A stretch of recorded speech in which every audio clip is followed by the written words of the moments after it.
भगवान श्री कृष्ण का अवतार उस समय हुआ।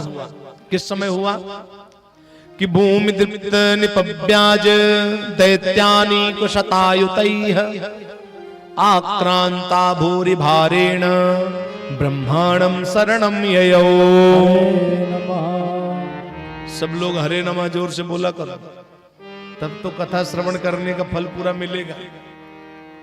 भगवान श्री कृष्ण का अवतार उस समय हुआ भूमि दीप्त निपव्याज दैत्यानीक शतायुतैः।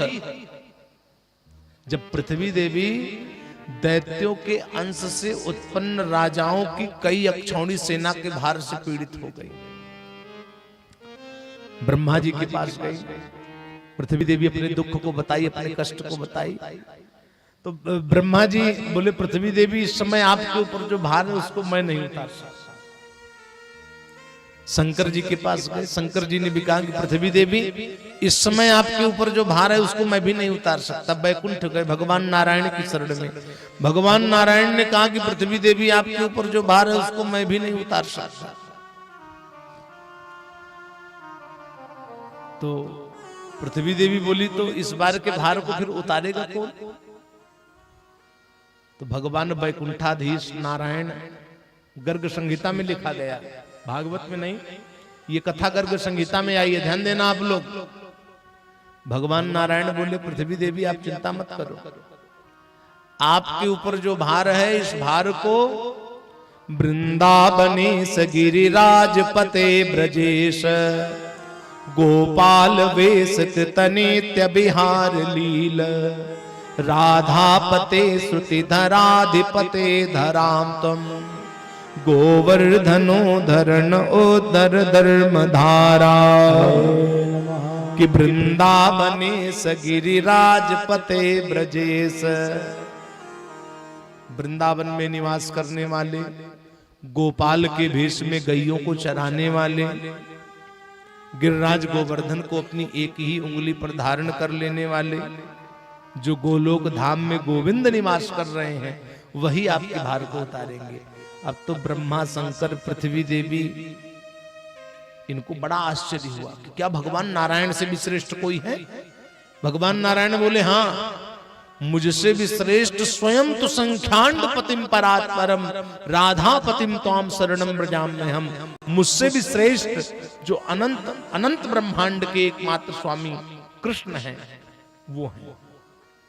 ब्रह्मा जी बोले मैं तो उनका पता जानता ही नहीं, वो कहाँ रहते हैं।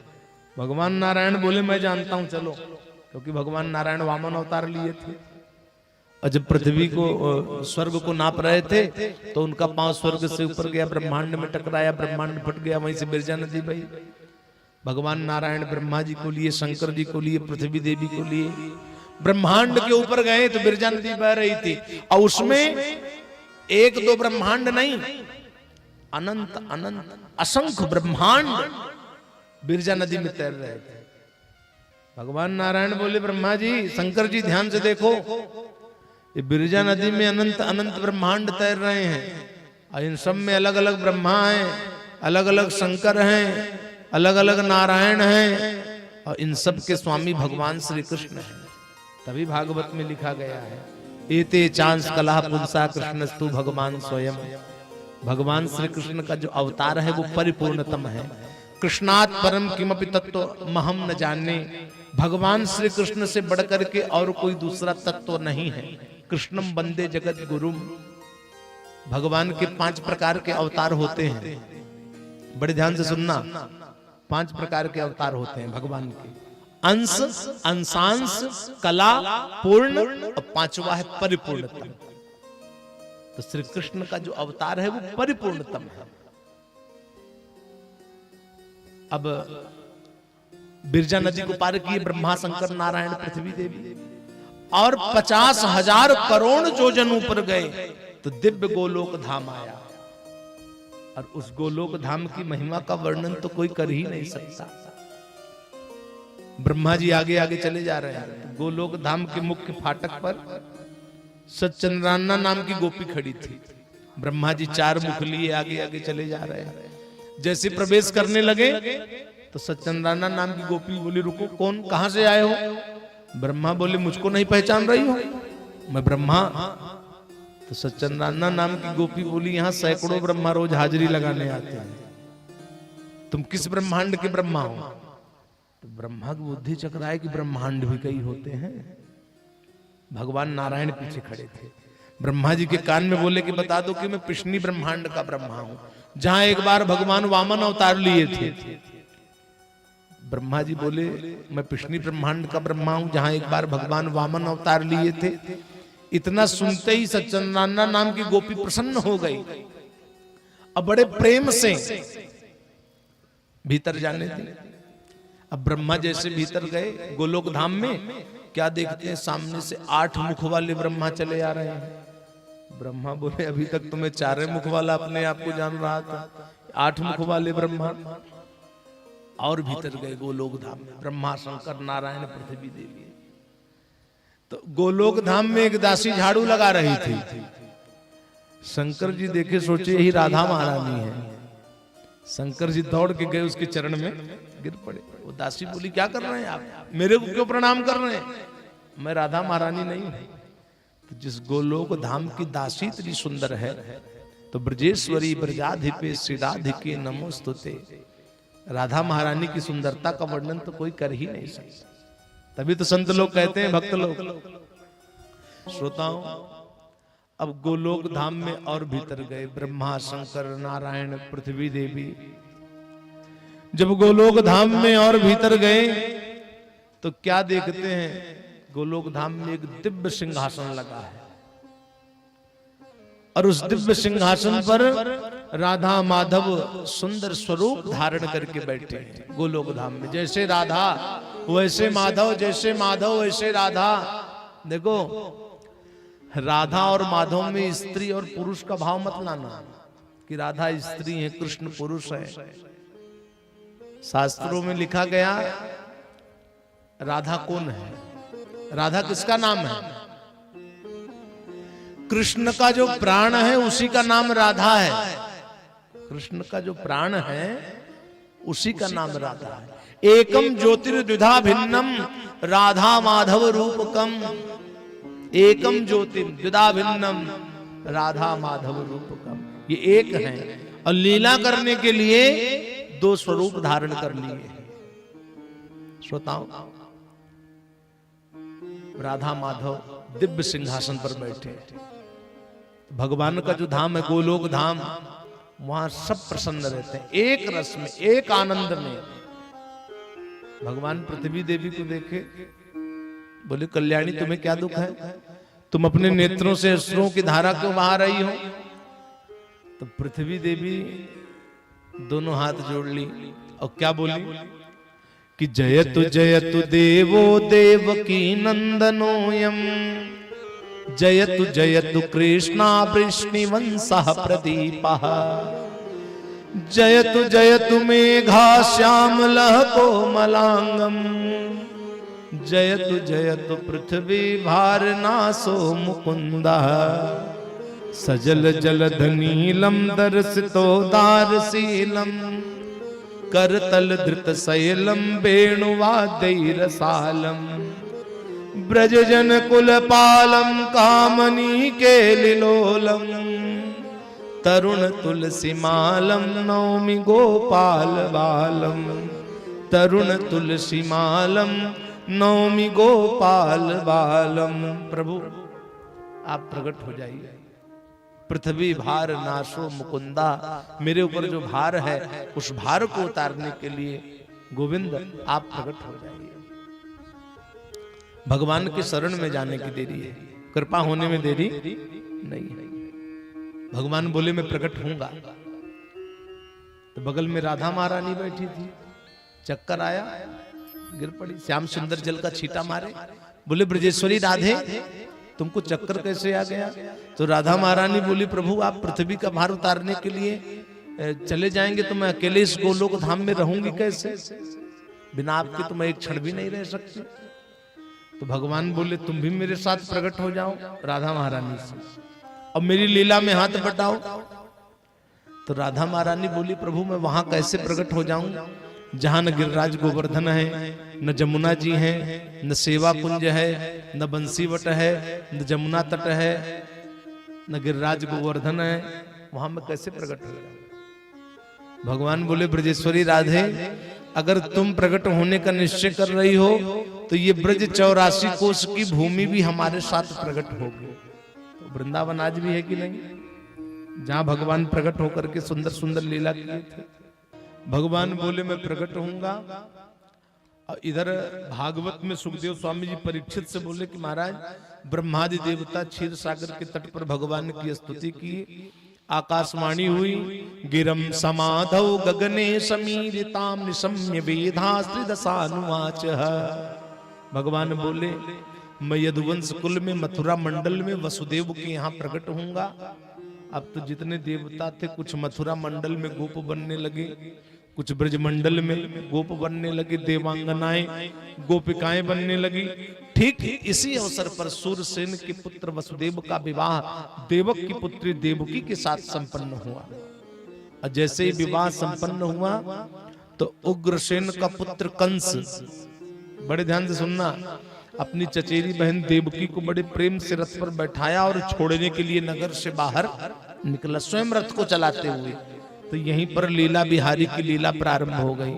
आकाशवाणी हुई कि पथि प्रग्रहिणम कंसमाभास्याः शरीरवा अस्यास्त्वाम अष्टमो गर्भो हंतायाम बहसे बुध। कि पथि प्रग्रहिणम, अरे मूर्ख कंस, तो जिस देवकी को रथ पर बैठा करके बड़े प्रेम से छोड़ने के लिए जा रहा है ना, उसका 8वां लाल तेरा काल होगा। कंस सुना, तुरंत रथ को रोक दिया और देवकी के केश को पकड़ा, तलवार से मारने के लिए तैयार। तो वसुदेव जी हाथ पकड़ लिए कंस का, बोले ऐसा मत करो, इस विवाह के अवसर पर इस बेचारी को मारना आपके लिए उचित नहीं है। और जिसका जन्म हुआ उसकी मृत्यु होगी, जिसकी मृत्यु होगी उसका जन्म होगा, इसको कोई टाल नहीं सकता। फिर भी वसुदेव जी कंस से बोले कि अगर तुम्हें इसके 8वें पुत्र से भय है तो मैं प्रतिज्ञा कर रहा हूं जितने बालक होंगे सबको ला करके दे दूंगा, इसको छोड़ दो। तो भागवत में सुखदेव स्वामी जी बोले परीक्षित, कंस जानता था कि वसुदेव जी सत्यवादी पुरुष हैं, ये कभी झूठ नहीं बोलते। तो कंस देवकी को मारा नहीं, छोड़ दिया। देखिए श्रोताओं, समय बीतने में देरी नहीं लगती। देवकी को प्रथम पुत्र हुआ जिसका नाम कीर्तिमान था। वसुदेव जी लेके गए, बोले महाराज ये मेरा पहला बालक है। कंस देखा, बोला भाई वसुदेव मुझे तो तुम्हारे 8वें पुत्र से भय है, ये तो पहला पुत्र है, इससे मेरे को कोई भय नहीं, इसको ले जाओ। तो वसुदेव जी उस बालक को लेकर के चले गए, लेकिन प्रसन्न नहीं हुए, क्योंकि जान रहे हैं कि कंस दुष्ट है, कभी भी इस बालक को बुला करके मार सकता है। और जैसे ही वसुदेव जी गए, नारद जी पहुंच गए कंस के पास, बोले महाराज कोई भी बालक 8वां हो सकता है, उसको क्यों छोड़ दिए आप? जितने यदुवंशी हैं ये सब देवताओं के अंश हैं, देवताओं के द्वारा दैत्यों को मारने के लिए एक योजना बनाई गई है। ये जितने यदुवंशी हैं सब देवताओं के अंश हैं, क्यों छोड़ दिए आप? तो कंस जिस बालक को लौटाया था उसको बुला करके मार दिया। वसुदेव देवकी को हथकड़ी बेड़ी में जकड़ करके कारागार में डाल दिया। और जितने बालक होते थे सबको बंदी गृह के भीतर ही मार देता था। देवकी के 6 बालकों को मार दिया कंस। जब माता देवकी के 7वें गर्भ में भगवान के अंश स्वरूप शेष जी का आगमन हुआ, तब भगवान ने अपनी योग माया को बुलाया। और योग माया को बुलाकर भगवान ने कहा कि योग माया तुम देवकी के 7वें गर्भ को खींच करके वसुदेव की पत्नी देवकी के गर्भ में स्थापित कर दो, जो इस समय गोकुल में है। और तुम जशोदा रानी के गर्भ में प्रवेश करो, मैं देवकी के गर्भ में प्रवेश होऊंगा, भगवान बोले। और जिस समय मैं प्रकट हूं उस समय तुम भी प्रकट हो जाना और अपनी माया से जशोदा रानी को इतना मोहित कर देना कि जशोदा रानी को यह पता ना चले कि पुत्र हुआ है कि पुत्री। ये कार्य करने से तुम वरदान देने में समर्थ होगी। पृथ्वी पर तुम्हारे कई जगह मंदिर बनाए जाएंगे, तुम्हारे कई नाम होंगे, दुर्गा, अंबिका, चंडिका, कुमुदा, काली इत्यादि नामों से तुम जानी जाओगी। भगवान ने देवी को वरदान दिया, देवी ने वैसा किया। श्रोताओं, जिस समय योग माया ने देवकी के 7वें गर्भ को खींच करके रोहिणी के गर्भ में स्थापित किया, तो देवकी ने कंस से कहा, भैया मेरा 7वां गर्भ नष्ट हो गया। ये बात मथुरा वालों को पता चली तो मथुरा वाले सब विविध प्रकार से कंस की निंदा करने लगे। बोले ये कंस बहुत निर्दयी है, इसी के भय के कारण देवकी का 7वां गर्भ नष्ट हो गया। माता देवकी के 8वें गर्भ में जब भगवान प्रवेश किए तो भागवत में सुखदेव स्वामी जी बोले कि महाराज परीक्षित, सा देवकी सर्व जगन निवास, निवास भूतानितराम नरेजे, भोजेन्द्र गे सिखे वरुद्धा, सरस्वती ज्ञान खले यथा सते। सा देवकी सर्व जगन निवास, निवास भूतानितराम नरेजे। देखो, माता देवकी की अंग कांति से पूरा बंदी गृह जगमगाने लगा। सा देवकी सर्व जगन निवास। सुखदेव स्वामी जी बोले महाराज, जिन भगवान में संपूर्ण जगत निवास करता है, आज उन्हीं भगवान का निवास स्थान माता देवकी बन गई। सा देवकी सर्व जगन निवास, निवास भूता नितराम नरेजे। लेकिन कंस के कारागार में बंद हैं माता देवकी, इसलिए उनकी उतनी शोभा नहीं हो रही है। जैसे घड़े के अंदर दिया जला करके रख दो तो प्रकाश फैलेगा नहीं। मूर्ख के हृदय में सरस्वती जी शोभायमान होंगी नहीं। वैसे कंस के कारागार में बंद हैं माता देवकी, इसलिए उनकी उतनी शोभा नहीं हो रही। कंस आया, देखा माता देवकी की अंग कांति से पूरा बंदी गृह जगमगा रहा है। कंस समझ गया कि हो ना हो, इस बार मेरे प्राणों का ग्राहक विष्णु इसके गर्भ में आ गया है, मैं इसको मारूं कैसे? ये मेरी छोटी बहन है और वीर पुरुष स्त्री पर प्रहार नहीं करते। भगवत भक्तों, जो कंस विवाह के अवसर पर मारने के लिए तैयार था, उस कंस के अंदर ये उत्तम ज्ञान आया कहां से? इसलिए आ गया क्योंकि माता देवकी के गर्भ में उत्तम ज्ञान को प्रदान करने वाले भगवान निवास कर रहे हैं। माता देवकी का दर्शन मात्र कर लेने से कंस का भाव बदल गया, मारने का विचार कंस ने त्याग दिया। अब इधर बड़े ध्यान से सुनना आप लोग, बंदी गृह के सन्निकट जिस कारागार में माता देवकी और वसुदेव बंद हैं, उस कारागार के सन्निकट आकाश में ब्रह्मादि देवता आ गए और भगवान की स्तुति कर रहे हैं कि सत्य व्रतम सत्य परम त्रिसत्यम, सत्यस्य योनिम निहतम च सत्ते, सत्यस्य सत्यामृत सत्य नेत्रम, सत्यात्मकम त्वाम शरणं प्रपन्ना। कि सत्य व्रतम सत्य परम त्रिसत्यम। ब्रह्मादि देवता कह रहे हैं कि प्रभु आप परम सत्य स्वरूप हैं, सत्य ही आपकी प्राप्ति का श्रेष्ठ साधन है। आप सृष्टि के पूर्व, प्रलय के पश्चात, असत्य अवस्थाओं में भी आप सत्य रूप से प्रकट होते हैं। हम सब देवता लोग आपकी शरण में आए हैं। नाथ, आप जल्दी से प्रकट हो जाइए। प्रकट होकर के आप संपूर्ण पृथ्वी के भार को उतार दीजिए। कि जेने रविंदाक्ष विमुक्त मानिनः, त्वय्य स्वभावाद विशुद्ध बुद्धयः। भागवत में ब्रह्मादि देवता भगवान की स्तुति करते हुए कह रहे हैं कि नाथ, जो लोग आपके चरण कमल में प्रेम नहीं करते, जो लोग आपके चरण कमल में अनुराग नहीं करते, जेने रविंदाक्ष विमुक्त मानिनः, ऐसे लोग भले कई साधन को इकट्ठा करके ऊंचे से ऊंचे पद पर पहुंच जाएं, लेकिन आपके चरण कमल में प्रेम ना करने के कारण, अनुराग ना करने के कारण वो अपने साधन मार्ग से नीचे गिर पड़ते हैं। लेकिन नाथ, जो आपके भक्त हैं, जो भक्त आपके चरणों का आश्रय ले लिए हैं, आपके उन भक्तों का उन ज्ञानाभिमानियों की तरह कभी भी पतन नहीं होता। आपके भक्त कभी भी अपने साधन मार्ग से नीचे नहीं गिरते, क्योंकि सर्वत्र आप अपने उन भक्तों की रक्षा करते हैं। नाथ, आप जल्दी से प्रकट हो जाइए। अब प्रकट होकर के संपूर्ण पृथ्वी के भार को उतार दीजिए। ब्रह्मादि देवता भगवान की स्तुति किए।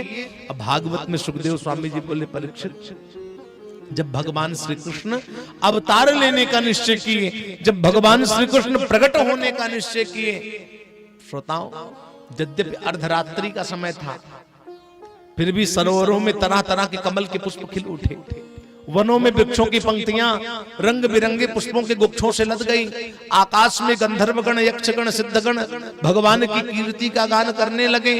जगो किन्नर गंधर्वा तुष्टभू सिद्ध चारणः।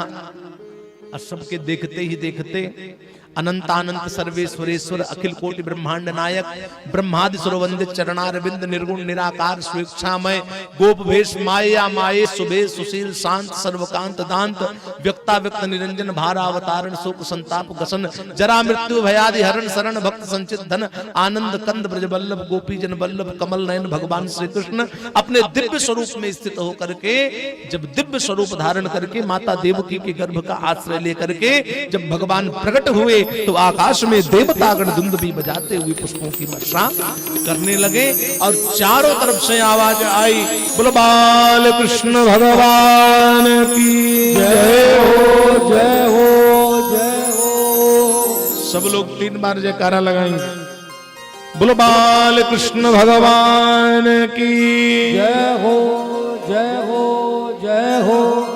भगवान प्रकट हुए, हथकड़ी बेड़ी सब आप ही आप टूट गई। बड़ा सुंदर स्वरूप भगवान का जब प्रकट हुए, सब लोग ध्यान देना, वसुदेव देव की उस स्वरूप का दर्शन कर रहे हैं बंदी गृह में।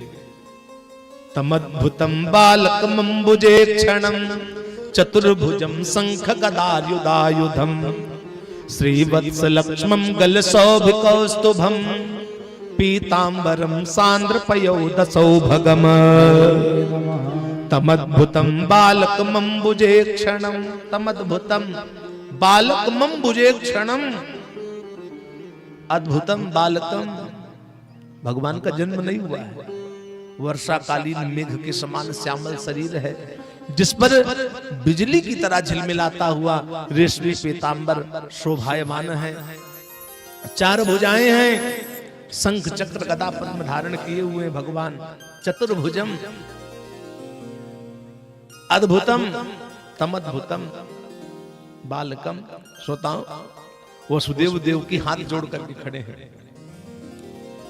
देवकी बोली, प्रभु आप अपने स्वरूप को छिपा लीजिए, कहीं कंस देखेगा तो आपको छोड़ेगा नहीं।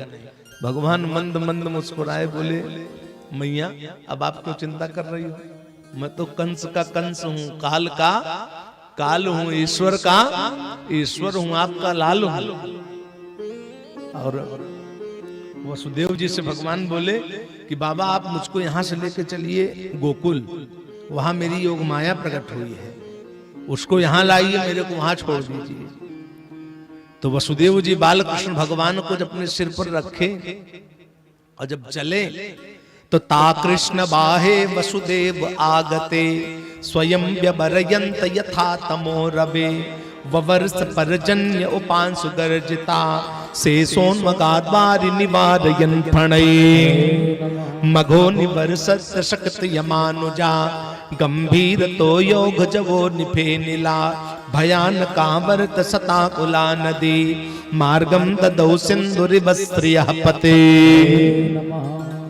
वसुदेव जी जैसे ही बालकृष्ण भगवान को लेकर के चले तो बादल गरज गरज की वर्षा करने लगे। वो गरज थोड़ी रहे, जयकारा लगा रहे हैं, बोलो बालकृष्ण भगवान की जय हो जय हो जय हो। और शेष जी अपने सहस्त्रों फड़ों से भगवान के ऊपर जल की धार गिरने से रोक रहे हैं। शेष जी, श्रोताओं, जमुना मैया दूर से देखी, अरे मुझ में काली नाग पहले से रहता है, दूसरा नाग रहने आ रहा है। शेष जी को जब देखी, भगवान पास में गए, जमुना मैया देखी, अरे ये तो कोई नाग नहीं, तो मेरे आराध्य देव, ये तो वही भगवान है। मार्गम ददौ सिंधुरिवस्त्रियः पते, जिनके भय से एक बार समुद्र ने मार्ग दिया था, ये वही भगवान है। मेरे अंदर कृष्ण है, मेरे बाहर कृष्ण है, मेरे जल का भी स्पर्श कृष्ण क्यों ना कर ले। जमुना मैया इतना बढ़ी, कृष्ण के चरण को छू ली और कृष्ण को रास्ता दे दी। वसुदेव जी लेकर के गए, बालकृष्ण भगवान को जसोदा रानी की सैया पर सुलाए। कि घनघोर घटा बिजली चमकी, घनघोर घटा बिजली चमके, घनघोर घटा बिजली चमकी, घनघोर घटा बिजली चमके। वसुदेव लिए गोपाल चले, वसुदेव लिए गोपाल चले, वसुदेव लिए गोपाल चले, वसुदेव लिए गोपाल चले। गोपाल चले नंदलाल चले, गोपाल चले नंदलाल चले, गोपाल चले नंदलाल चले, गोपाल चले नंदलाल चले। घनघोर घटा बिजली चमकी, घनघोर घटा बिजली चमके, वसुदेव लिए गोपाल चले, वसुदेव लिए गोपाल चले। वसुदेव जी बाल कृष्ण भगवान को लेकर के गए, जसोदा रानी की सैया पर सुलाए वापस आए। कन्या रोने लगी और कन्या के रोने की आवाज पहरेदार सुने, कंस को बताए। कंस देवकी के हाथ से कन्या को छीनने लगा। देवकी ने कहा भैया इसको छोड़ दे, इससे आपको क्या भया। लेकिन कंस जैसे देवकी के हाथ से कन्या को छीन के चट्टान पर पटकना चाहा, वो कंस के हाथ से छिटक गई, आकाश में गई, अष्टभुजा धारण कर ली, सिंह पर सवार हो गई। बोली मूर्ख कंस, तू क्या मेरे को मारेगा? तेरे को मारने वाला तेरा काल ब्रजमंडल में प्रकट हो गया है, अब ज्यादा दिन तक तू जीवित रहने वाला नहीं है। श्रोताओ, अब भगवान बालकृष्ण कहां पहुंच गए? गोकुल। अब वो कन्या जाकर के वो देवी विंध्याचल पर्वत पर निवास की। भगवान श्री कृष्ण बालकृष्ण गोकुल में। स्वागतम कृष्णा सुस्वागतम कृष्णा, बोलो स्वागतम कृष्णा, जय जय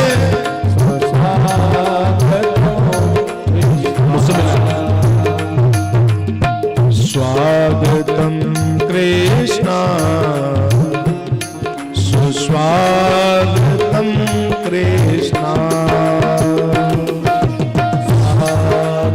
जय जय कृष्णा, बालकृष्ण भगवान की। स्वागतम सुस्वागतम, स्वागतम सुस्वागतम, शरणागतम कृष्ण। स्वागतम सुस्वागतम, जय जय शरणागतम कृष्ण। बोलो स्वागतम कृष्ण स्वागतम कृष्ण। बोलो स्वागतम कृष्ण, स्वागतम कृष्ण। स्वागतम सुस्वागतम, शरणागतम कृष्ण। बोलो स्वागतम सुस्वागतम, शरणागतम कृष्ण। बोलो स्वागतम कृष्ण स्वागतम कृष्ण। बोलो कृष्ण, स्वागतम कृष्ण। ओम स्वागतम स्वागतम, शरणागतम कृष्ण। स्वागतम स्वागतम, शरणागतम कृष्ण। बोलो स्वागतम कृष्ण, स्वागतम स्वागतम कृष्ण, स्वागतम कृष्ण। बुलबाल कृष्ण भगवान की। अब तो ब्रज में चारों तरफ आनंद ही आनंद है, चारों तरफ बधाई बज रही है।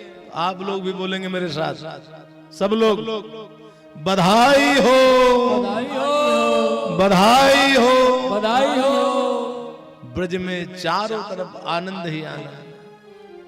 सब लोग ताली सेवा करते हुए मुख्य यजमान के द्वारा पूजन किया जा रहा है भगवान बालकृष्ण का। इसके बाद आप लोग भी पूजन करेंगे, प्रणाम करेंगे और सब लोग ब्रज में पहुंच जाओ। लाला का जन्म हुआ है। ताली सेवा करते हुए सब लोग मेरे साथ बोलेंगे, ब्रज में है रही जय जयकार, कि ब्रज में है रही जय जयकार, नंद घर लाला जायो है। ब्रज में है रही जय जयकार, नंद घर लाला जायो है। ब्रज में है रही जय जयकार, नंद घर लाला जायो है। ब्रज में है रही जय जयकार, नंद घर लाला जायो है। लाला जायो है नंद घर लाला जायो है। हाँ लाला जायो है नंद घर लाला जायो है। देखो ऐसे आनंद नहीं आएगा। कन्हैया प्रकट हुए सब लोग, अरे खड़े होकर के नृत्य नहीं कर सकते तो बैठे बैठे ताली सेवा तो कर सकते हो सब लोग। भाव में क्या बोलोगे? लाला जायो है नंद घर लाला जायो है। हाँ लाला जायो है नंद घर लाला जायो है। ब्रज में है रही जय जयकार, नंद घर लाला जायो है। ब्रज में है रही जय जयकार, नंद घर लाला बधाई हो। ताली सेवा करते हुए दोनों हाथ रख के सभी लोग लाला की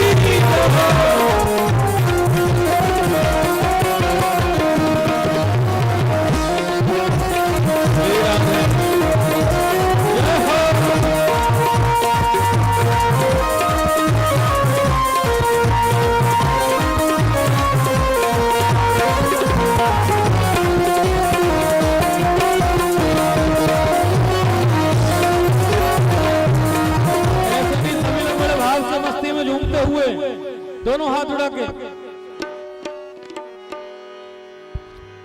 ओ सखी चलो नंद के द्वार, ओ द्वार भला के दर्शन करे।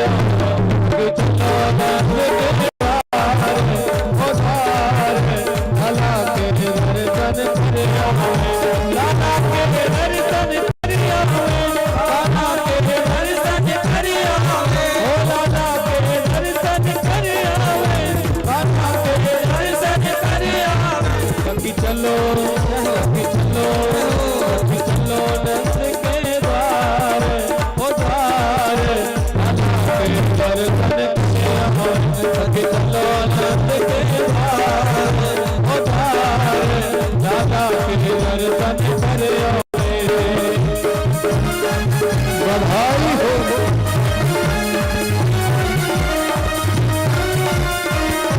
बधाई हो।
नाच के गवे बधाई बजे ढोल और थाल। अरे नाच नाच के गवे बधाई बजे ढोल और थाल। नाच नाच के गवे बधाई बजे ढोल और थाल। भैया बधाई का ऐसे आनंद लेंगे आप लोग, दोनों हाथ उठा के सभी लोग। आज साक्षात बांके बिहारी का जन्म हुआ है, सभी लोग दोनों हाथ उठा के और मस्ती में झूमते हुए नाच नाच के गवे बधाई बजे ढोल और थाल। नाच नाच के गवे बधाई बजे ढोल और थाल। हो जय जय हमको सुनती पाए, हो जय जय हमको सुनती पाए रे मोती तेरा हो तेरी हो तेरी हो तेरी तेरी गोद में आयो लाल बधाई हो तेरी तेरी गोद में आयो लाल बधाई जय जय मैया।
बलवाल सब हिल मिल गावे, युद्ध के योद्ध नंद घरे आवे। ब्रह्मानंद समान आज सुख सबने पाए होवे, ब्रह्मानंद समान आज सुख सबने पाए होवे। ओनल में गए नंद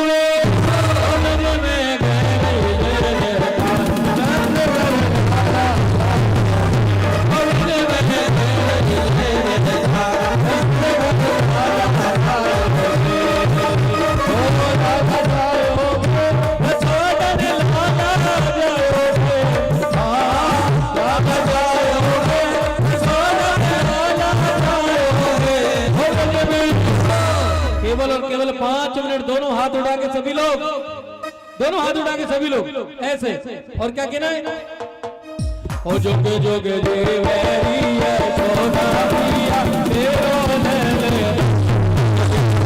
देवरिया सोना मैया तेरो नैन, तेरो नैन सोना तेरो नैन सोना तेरो नैन। जुग जुग जुग जुग जुग जुग